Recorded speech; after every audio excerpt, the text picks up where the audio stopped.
Hello, Friday. It is Friday, and it is still freezing in Michigan, just in case you're keeping score. But hopefully, I will not be the only person here today. Hopefully, there'll be somebody here for me to teach some real estate to. But just in case there's not, I guess we could go through some questions, some answers, maybe do some explaining of things that I know that you might want. I don't know, we'll have to see. But hopefully I'm not the only one. Hello, Antonio. Hello. Hello. Hopefully you all will be able to hear and see me. Oh, good. You're here. You're good. You're here. My screen. Okay, so you all can see me, yes? I just want to make sure on my end. Let me press refresh and make sure. So my screen is not showing up, but let's see. Oh, there I am. Okay, it was just weird. It was a Candace thing. Hello, so tell me, what am I working on today? What is it that we are going to be discussing? Hey, Elena. Hey, Miss Victoria. Yay. What are we talking about today? Do, do, do, do, do, do, do. Always interesting. That is the goal. My goal is to create a life I don't need a vacation from. So true. And I mean, I do need to take some vacations, but at the same time, the one to my far left, yes. Yay. I mean, I love my life. I love what I do for a living. I love helping you all. So I'm well on my way to doing that. I am. I really do love what I do. And I really hope that as you all get into real estate, you love what you do, right? Hey, Trix. So, yeah. I mean, I just love what I do. I have another sign. You all can't see it, but it says, do what you love and love with you what you do. And I think I've accomplished that. All right, but enough about me. Let's talk about you. What do you think about me? No, I kid. That's one of my favorite lines from Beaches. But I do want to know what you want me to cover today. Hey, you're in Ohio, so hello, neighbor. Hello. How are you? What are we discussing today? And it's really anything. I am up for anything. We could do some math. We could do some vocab. We can do whatever it is you like. We could go over, I don't know, what are you doing? Can you, okay, you like the videos I have with another instructor on my channel. Oh, so Andrea, I do not have any prepared questions, but I will, because those questions that I did, I had to write. And so I don't have permission from anybody to use their stuff. Maybe I can find some questions. We'll see. But hello, Lisa. Hello. And hello, Corey. You're in Ohio as well.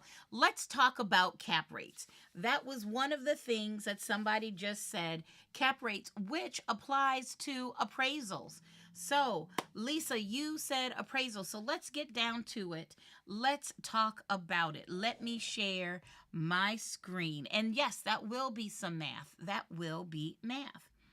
And I think I can incorporate the fact that I can find some math questions that will kind of, all meld together. It shall all meld together. That is the goal. So let me go to my iPad. Now, let's start with this. If we're talking about appraisals, and I know that you all have seen this before, it's my in the car sheet, yay. But what I'm trying to get to, sorry to make you sick, is this thing. We're talking about appraisals, right? And let's specifically talk about appraisal math. Now, usually I go backwards. Usually I start with sales comparison, then I do the cost approach, and then I do the direct income approach. However, today, since you asked me specifically about cap rate, what I want to do is start backwards. So what I mean by that is, here, let me actually show you this way. Let's choose a different color. Let's use purple. you're going to have math here. There will be some math problems here for for the appraisal section. There will be math here for the cost approach. And then you've got math here, here, and here. So all of those are different types of math problems you might see on the test. Specifically, somebody said, hey, can we talk about cap rates? And that goes to NOI. Now, just as a review, we know that the direct income approach is for income producing properties. So that's going to be something like an apartment complex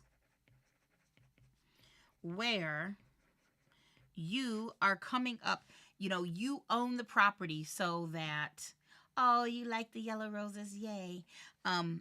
You buy the property so that it makes you money every month. So let's see if I can find a practice question that would kind of give you an idea of what this would look like. Let me take a look. Hopefully everybody is doing good. Here we go. Don't mind the messiness. Let's clear this. Clear. And let me find valuation. All right. So let's start with number 1. What is the value of a building with an NOI of $300,000 and a cap rate of 15%? Now, first, let's talk about what a cap rate is. A capitalization rate, sometimes you'll hear it called a rate of return. Right? It's a rate of return. For lack of a better word, it's telling you how, what this investment is going to look like. Like, is this a good investment or is it a bad investment? It relates to how much money you're going to be bringing in and how much, what this, I don't know any other way to say it, but what the value of the property is, how much money it brings in, that produces a cap rate. So it's really just telling you, it's an indication of how much or how well the property is going to produce money. Okay? So there's a formula we need for this, and you see it right here. I'll put it in there. Net operating income divided by cap rate equals value. So if it's asking us to find the value, then all I need to do is take the NOI, the net operating income, divided by the cap rate, and then I'll get my value. So the NOI, it tells us right here, the NOI is $300,000. We're dividing that by the cap rate, which was 15%. And that's going to give me an answer, $300,000 divided by 15%. This is going to give me a value of $2 million. And that makes sense. That makes sense. Why? Because if I have this property that brings in $300,000 a year, that's a year after expenses. NOI is looking at your income after your expenses. Right? Well, okay, I could sell you this house for $300,000 or this property for $300,000, but that's me just losing income for 1 year. If I held on to it, I'd be making that $300,000, then another $300,000, then another $300,000, and another $300,000. I'm not selling you this property for just $300,000. I know that, hey, it makes $300,000 in NOI every year. So using my cap rate, I say, okay, you know what? You need to pay me $2 million. Right? So Corey, you said, how do we know when to divide rather than to multiply? Well, there's 2 answers to that question. One, you could just memorize the formula, right? You could memorize the formula. But if your problem is knowing when to multiply or divide, I could take that same formula, and let me use a different color here. so you can see it. I could take that same formula and put it into a T-bar, which means if you have two bottom numbers, you multiply, and if you've got two top numbers, you divide. And that would look like, take my NOI, I put my cap rate here, and then I put my value over here. So if that is my formula, then this problem would look like this.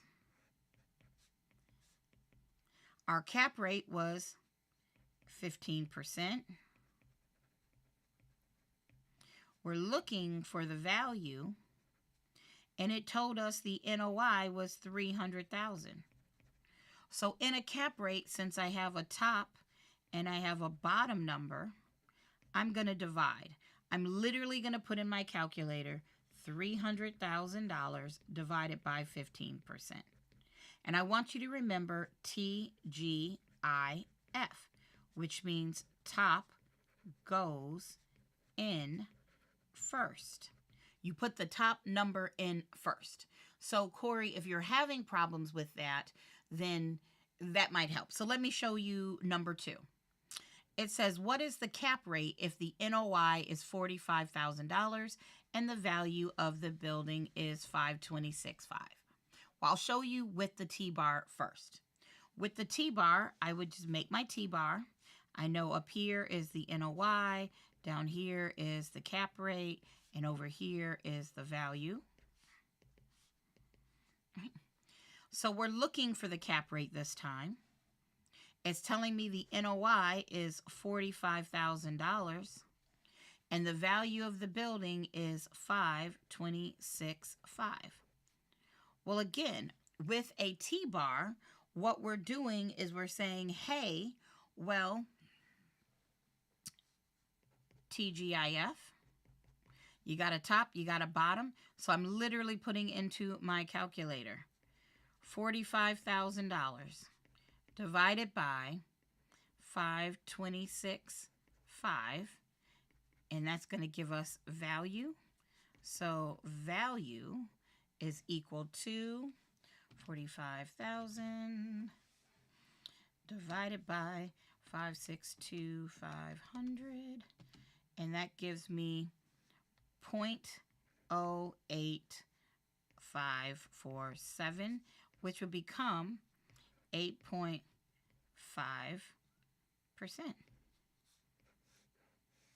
This would be our cap rate. Now, that is how we do the problem. If you've memorized, hey, I'm going to take the NOI and I'm going to divide it by the cap rate to find value, then you also would know that if I take my NOI and I divide it by the cap rate, divided by the value, I get cap rate. And you're like, well, how do I know that? Well, think of it this way. You know that 3 times 2 equals 6. You know that. So 6 divided by 3 equals 2, and 6 divided by 2 equals 3. Like, these are just example numbers. This is about knowing and remembering how to do pre-algebra, understanding, hey, how do I manipulate these numbers so I can get the answer I'm looking for? So I would end up using this one right here, because I would have said, oh, look, NOI divided by cap rate equals value.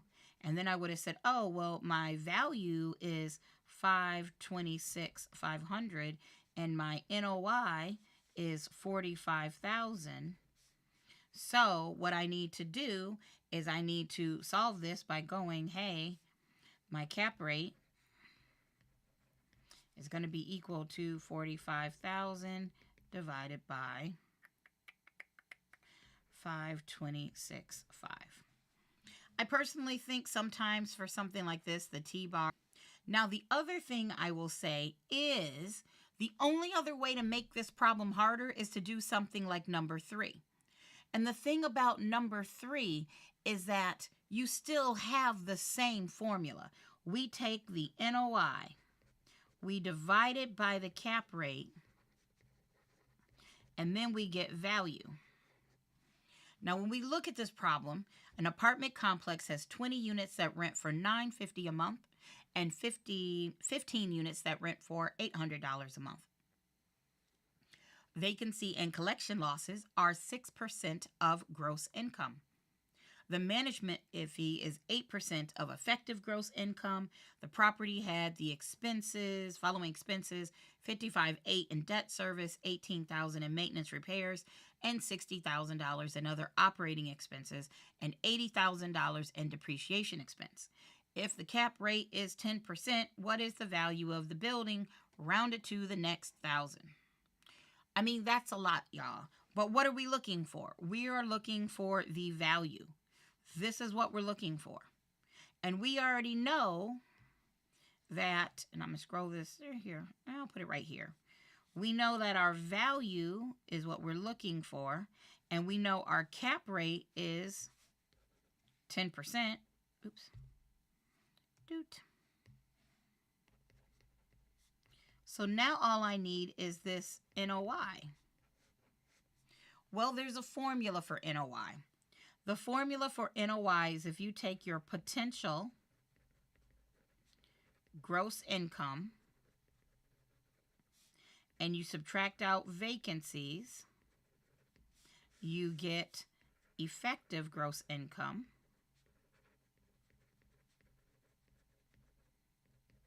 And if you take out expenses, you get NOI.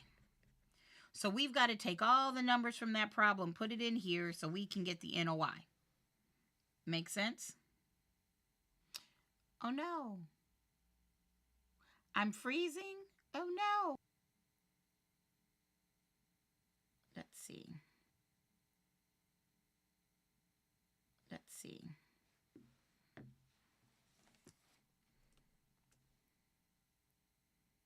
Okay, yay, you can hear me. So now you can hear me because I see that my screen said hello. So I'm really hoping you can hear me. Can anybody hear me? Let me know. Let's see.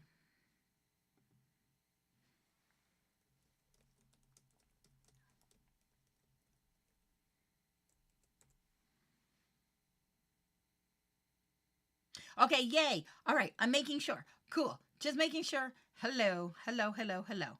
Okay, it's okay now? Great. Woohoo. Okay, let's see if that works. Making sure. Sorry, there's a little bit of a delay. So, we just got to work with it. All right, so I thought the freezing up was your computer. It's all good now. No, it's, this new place that I've moved doesn't have Google fiber. And you all are so used to me having fiber before, and I'm so used to having fiber. So if anybody works for Google Fiber out there, Novi, Michigan needs some fiber so I can teach y'all. If y'all have any connects at Google, Novi, Michigan needs fiber. Or AT&T. I'm not picky. Okay, so back to our problem. So what we're going to do is just remember, NOIs are always annual. And I should probably not put that there. Realize NOIs are always annual. So our potential gross income would be, 20 units at $950 a month. And you'd have 15 units at $800 a month. So 20 times $950 is $19,000. Right? You got 20 units for $950 per month and 15 units for $800. So 20 units at $950 a month. That gives us $19,000, like I said, plus we got 15 units at $800 a month. I don't know where these rents are, but it must be nice. Must be nice. We got $12,000. So every month you're getting $12,000 plus $19,000, which is $31,000. That's $31,000. And then I'm going to multiply that by 12 because I need annual. So if I take that 31,000 and multiply it by 12, that gives me, and I'm just going to, 372,000, right?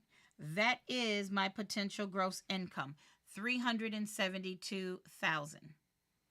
Right? Well, I got to subtract out my vacancies. And it says vacancies are 6% of gross income.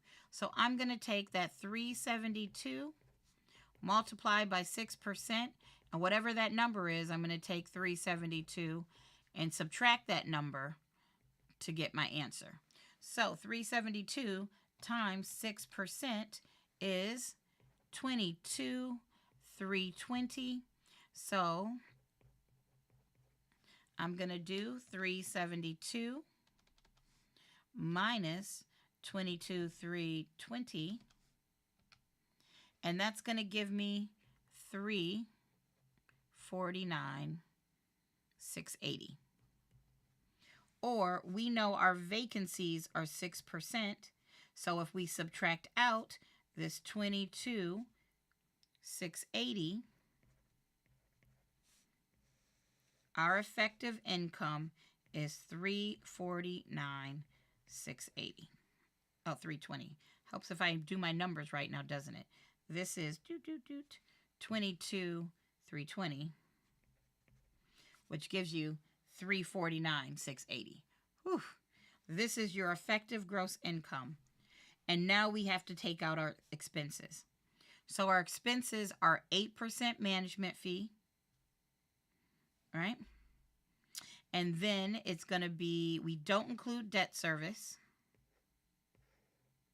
We are going to include the $18,000 in repairs.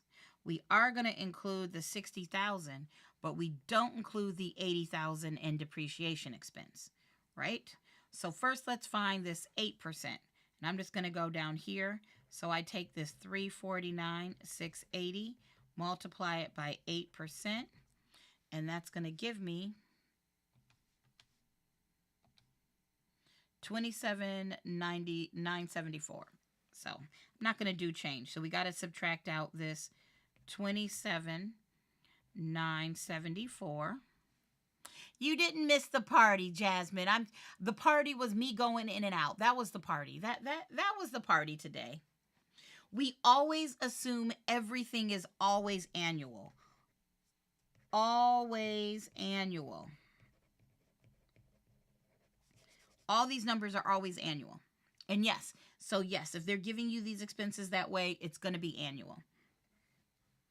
So I'm subtracting out this 6%. I am subtracting out this 60,000.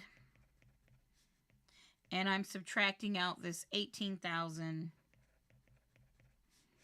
So 349,680.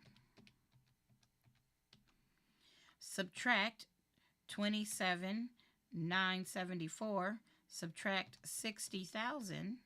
Subtract 18,000 is 243,706.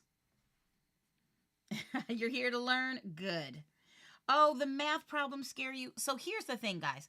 I don't think majority of you are going to have one this long. You might have one that tells you to find NOI, and you could have one that says value. This is the absolute hardest they would give you. So by doing this and showing you this, I'm showing you really what I think is going to be two different problems on your exam if you have this. Could it come up that hard? Yeah, if you're in Texas, North Carolina, Colorado, Washington State, you have, I think all those states have this appreciation math, then yes, it could be this hard. But usually it'll be 2. So you don't include the depreciation or the debt expenses. Right? You don't include it. But now we have this NOI of 243. So I just go 243,706, assuming I did all my subtraction right. Let's see, 349,680 minus 27,974 minus 60,000 minus 18,000. Did I get my math right? 243,706. Yep. Assuming I've done all my calculator math right, I'm going to divide that by 10%. And that means my value is going to be 2,437,060. Right? So that would be the answer. That is my value. Is there a printout to follow along? So May, this was just a random problem I pulled up. It's a random problem I pulled up. Hey, Destiny. So you can take a screenshot if you want, but I wanted to show you what these problems will look like. My guess is they'll probably look more like these. They'll probably look more very simple. What is the value of a building with NOI? And you got the cap rate. What is the cap rate of NO if the NOI is this? So my guess is that's the level you need to know it. But if you see one of these, what you've got to do is just find your NOI. Now, honestly, if you don't love math, skip this problem until the end. This is a whole lot of steps. And if you're like me who messes up numbers all the time, there's so many options and steps for me to mess this up. I save this problem for the end. Because if I spend 30 minutes trying to figure out this one problem, it's going to throw me off. Just guess. Just guess at it and then mark it for later. Guess at it and then mark it for later. No need to spend all this time here. California, Jasmine, you don't have all these types of questions. However, it could ask you about the concept. It might say something like, if you're trying to find value, what do you need? Or value is based off of what two criteria? So there you go. You said Ohio better not give one hard math problem. No, they won't just give one hard math problem. They'll give lots of different types of math problems. And honestly, guys, if you get one of these, like number 1 or number 2, that's an easy point. If you can memorize our formula right here, that's an easy point. You got this. If you get a long one, skip it until later. Right? You must live in the worst place. These math questions are booms, and let's move to Cali. Cali is the only place that doesn't have math. So you have to move to California, and you still need to know the concepts. All right, so what gets me is when I think I come up with the right answer, by the answer I came up with being an option, and then my backup number is there too. Corey, dude, you are not alone. That happens to me sometimes. I'm like, what did I do? And it's because of that why I say skip the long problems until the end. If it's a short problem like this, I mean, I know it's messy looking, then you can redo it a third time very quickly. But if it's a long one, ain't nobody got time for that. Like, hide your... Hey, Caroline, no worries on being late. So does that help you? If you all needed permission from your teacher to skip the long math problems, you have it. You officially have permission from a teacher to skip the longer math problems. And even when you do all the, all the math problems at the end, do the quicker ones first, the ones that you know how to do. Do those first, and then save these long ones with lots of steps for later. So there you go. What if you get your license in Cali and then move to Las Vegas? Well, it just depends.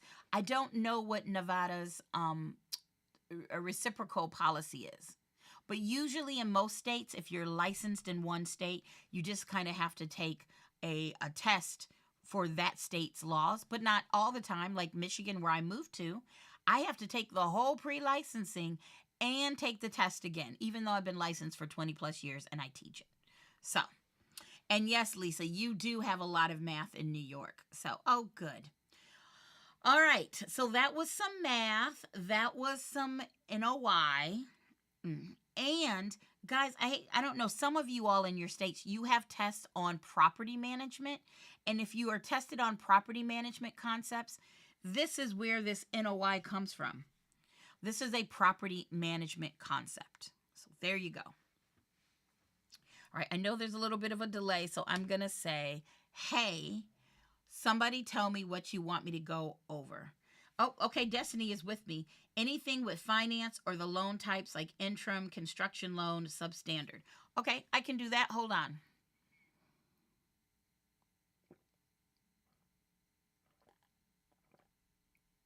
I do a lot of talking, so I got to get some water. So to do this, I'm going to go to a list of vocab. A list of vocab. Doot. And, oh, look, it's already on financing. So first, let me highlight the words that relate to types of loan. So I would say that would be adjustable rate mortgage. I think that would be balloon mortgage, blanket mortgage, bridge loan, buy down loan, closed end mortgage, conforming loans, conventional loans.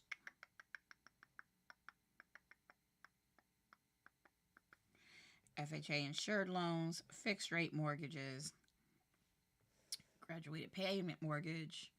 Let's come back up here. Jumbo loan.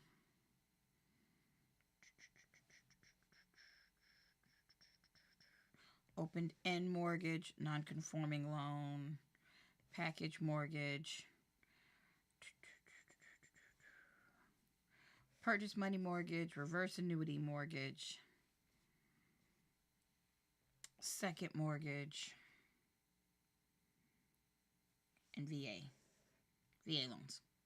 All right, that was a lot. And Destiny, I think if you have the basic ideas of the court cases, if I was going to memorize any court cases, it would be the ones for fair housing. Those would probably be the first ones I memorize, right? Okay, so let's start at the beginning and we'll just go for it. An arm. An arm is an adjustable rate mortgage. So this is different than a fixed mortgage. A fixed mortgage, your payment stays the same.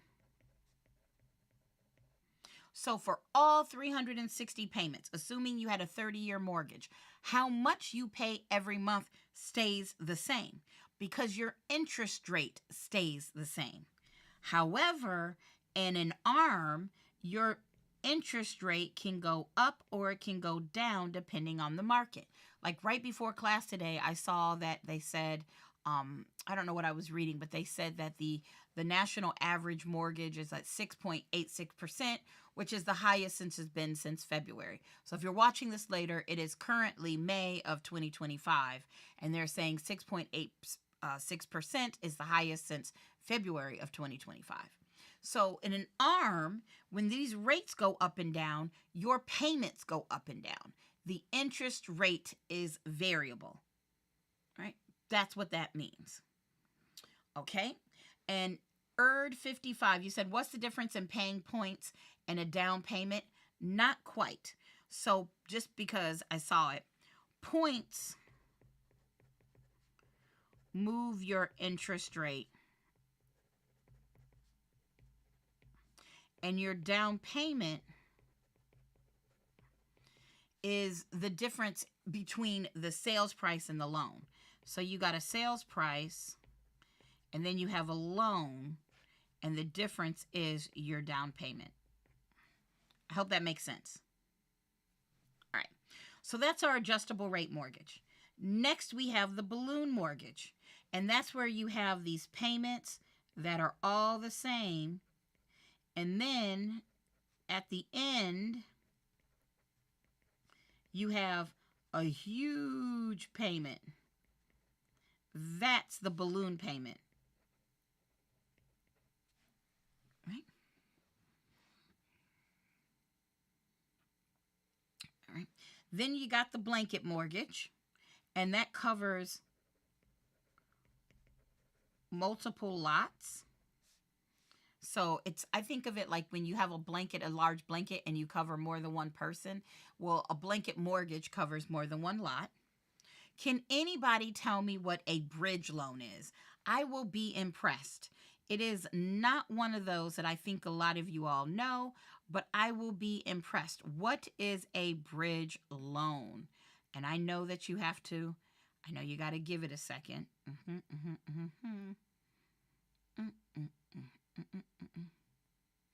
What's a bridge loan? Anybody? Anybody? I hate that there's a delay. You know what, guys? I mean, I wish I could do this via Zoom and then like automatically upload it to YouTube. I feel like I wouldn't have such a delay. But then I don't know how to get you all in Zoom every week. If somebody knows how to do that, let me know. Like, I feel like there'd be a less of a delay if we did it via Zoom, and then I could just upload it to YouTube. I don't know. I don't even know if that makes sense. Okay, you said, is it one where you get one loan to get another loan or something like that? It's a loan you get while you're in the process of getting another one? Yes, a bridge loan, it's connecting two loans. You got a loan and you got a loan. When I think of bridge loans, what I tend to think of is people who have to sell their house, their current house, so that they can buy a new home. They might get a bridge loan so that it's a short-term loan. It's short-term. It's a short-term loan. It's just to bridge the gap between two. It's a temporary loan, like from one house to another.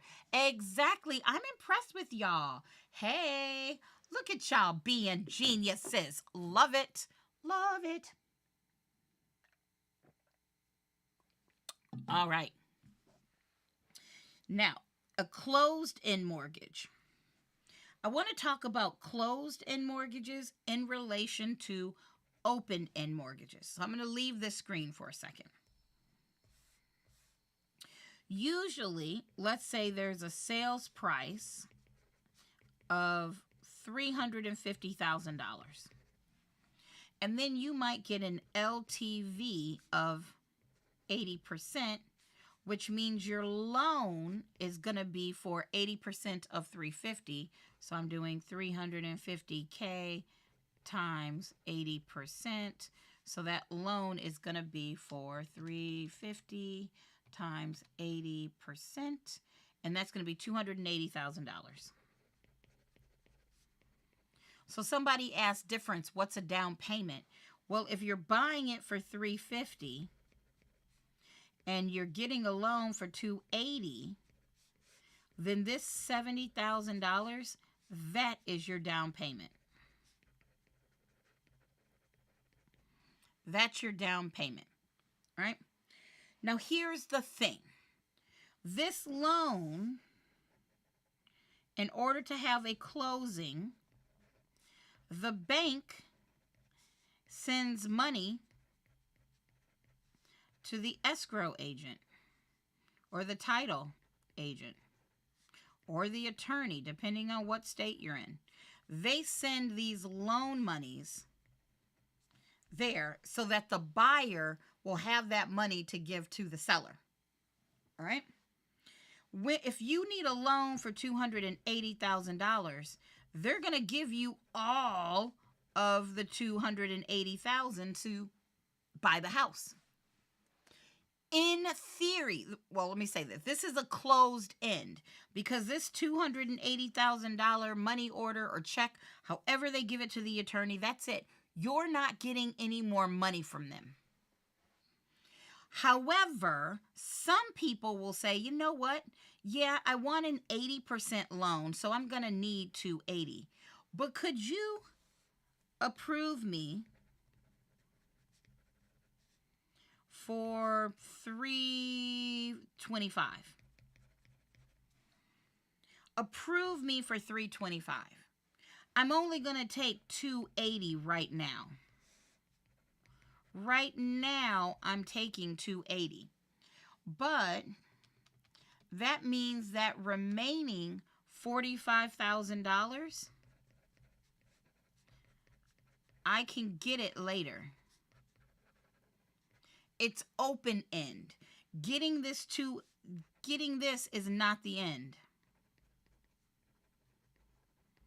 I can still get this money later. That is an open end mortgage. So open end is where you have this extra for later, and closed end, you got all of the 280 right at, for closing.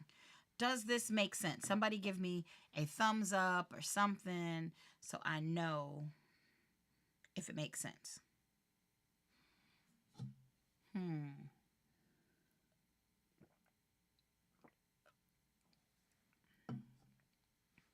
I think there's a way to change the latency in this thing too. I'll check that out. I'll make a note to myself. Change latency so less delay. I'll work on it because I want to keep doing this for you all if you want me to. I just got to find a way to make it less like this. Like I have to wait. Okay, cool. Yay. Thank you, Antonio. Thank you, everybody, for letting me know. Awesome. So let's go back to our words. So we got closed-end mortgage. We got open-end mortgage. We've done all these. Choo, choo, choo, choo. And choo. Conforming loans mean they can be bought on the secondary mortgage market. So you know how we learned about Fannie Mae. Fannie's Fannie is open for everybody. And Ginnie Mae has the champagne taste on a beer budget. And poor Freddie Mac, lights off, socks on, one position. If you have no idea what I'm talking about, you should probably go watch my video on this. It's PG-13. But all that means is if it's conforming, it is matching the requirements that one of them on the secondary mortgage market would buy. That's what it means to conform. And the opposite of that is non-conforming, and that means no secondary mortgage market. Right? Cool. Conventional loan means it is not backed by the government. So a USDA loan, an FHA loan, a VA loan, the USDA, get my tongue right. Let's try that again. FHA, VA, USDA loans are all backed by the government. So they are not conventional loans. They are government loans. I don't have government loans there as a word, but that's okay. They're government loans. A conventional loan is one where the bank's taking on the risk. So the bank is using the house as collateral, and maybe they force you to get title insurance. But if the title insurance and the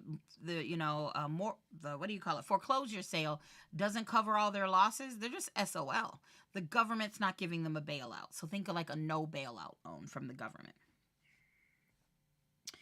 All right. Next, we've got FHA insured loans. Remember, the money comes from the bank, but the insurance comes from FHA. The bank sets the interest rate. The bank gives you the money. But if you're paying PMI, in this case it would be MIP, mortgage insurance premiums, if you have to pay for that mortgage insurance, instead of getting it from a private company like Geico, not that Geico does mortgage insurance, but you know what I mean.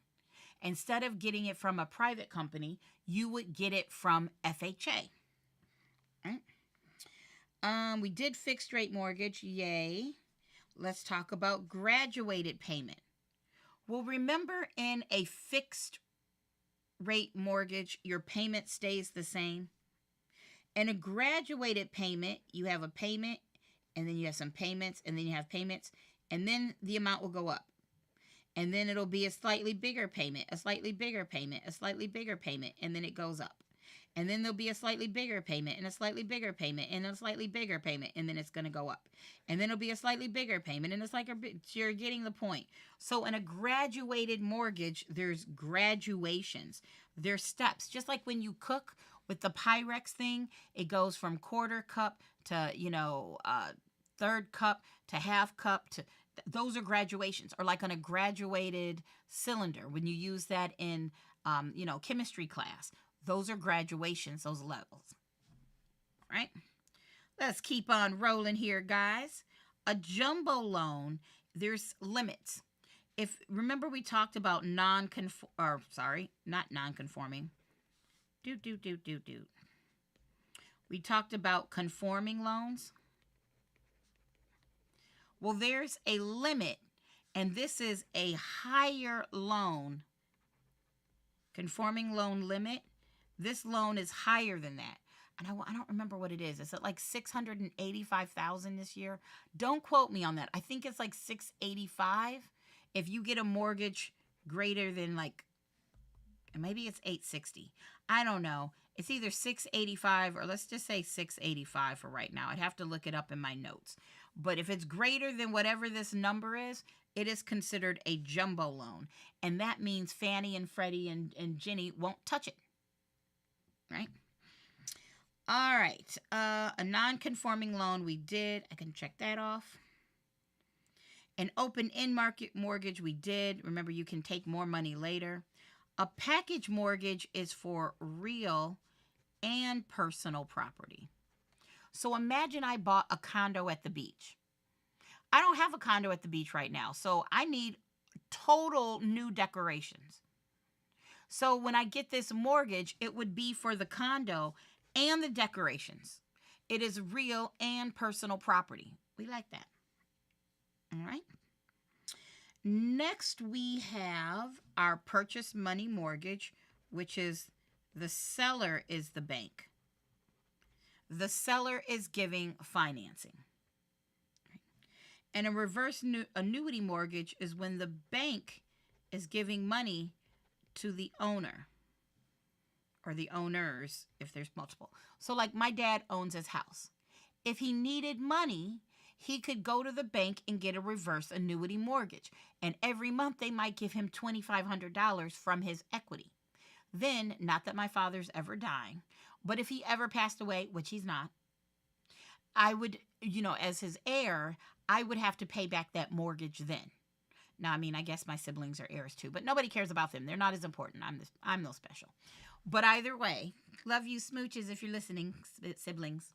But in a reverse annuity mortgage, every month the bank is sending money to the owner, and then it will be paid off when they're done. It's also called a non-recourse loan. This is the reverse mortgage.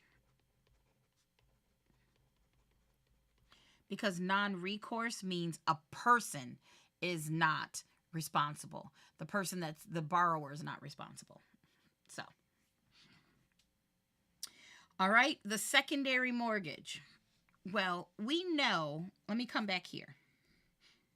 Remember this loan, and I'll change colors.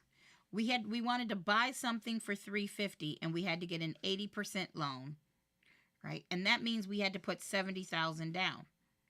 But what if I only have $35,000 in the bank? My bank account only has $35,000. I'd have to borrow more money, and I don't want to do that because now I'd be getting a 90% loan. And if I have a 90% loan, I've got to pay PMI, and PMI is expensive. So what I could do is get what we call a 90-10-10. I'm getting 90% from the bank for a first mortgage. I'm going to borrow 10% from the bank for a second mortgage, and then I'm putting 10% down as a down payment. This is the primary loan, and this is the secondary. It's another loan, secondary loan. Your mom has a reverse. They gave her a lump sum, and she gets the interest. Yeah. I mean, Lisa, we were talking about this in our tutoring, that yes, you've got the life experience for this. You can remember it. You can't wait to get, like me, just be able to see the word and break it down so simple when I read my material sounds so complicated. Antonio, I have been doing this I've been licensed for 20 plus years. I should hope I understand it. So you will be right here. I felt that way about my teacher. I'm like, she knows everything. Her name was Vicky Ferneyhow, and she is amazing. So shout out to Vicky if she ever hears this. She inspired me to want to be a real estate teacher, who I took pre-licensing with. So yeah, Antonia, I felt the same way about her. So you'll get there, and then one day I'll be listening to you teach people all of this stuff. Okay, let's keep on going. And boom, here. We've got, oh, one more. Oh, we got two more. I forgot this one. So a term loan is also an interest-only loan. An interest-only loan. It's also called a straight mortgage. All right. So that's a term loan. And then a VA loan, you're getting the money from the bank. And then there's a, we call it a certificate of eligibility.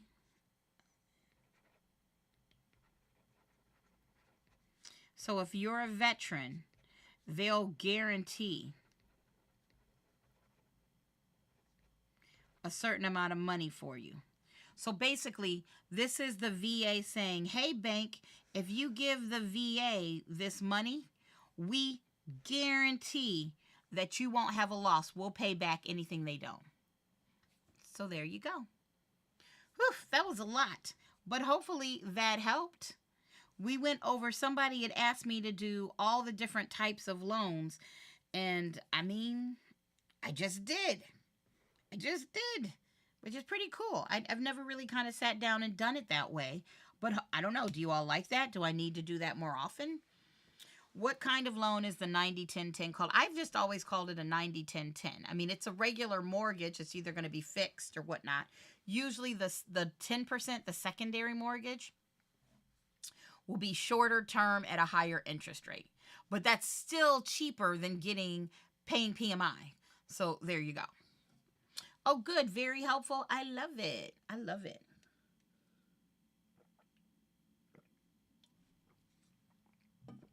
All right. Lisa, I know you testing a little bit.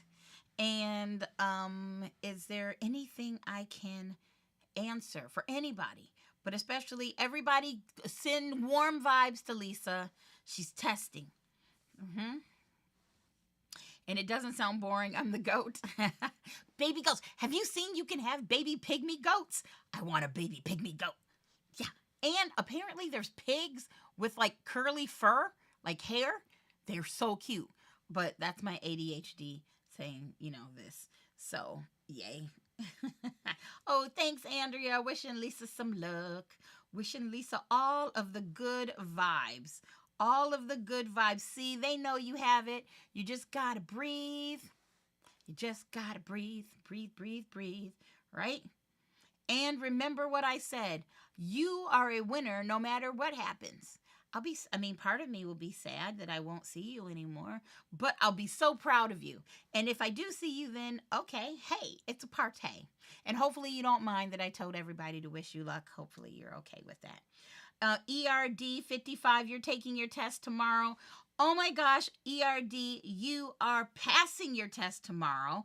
And Andrea, you're passing your test in 2 weeks. And KJ Dimple, you're passing your test on 6/2. So Miss Lisa, everybody, all of you all, whether it's tomorrow or the next day or, whatever, then I am wishing you the best of luck.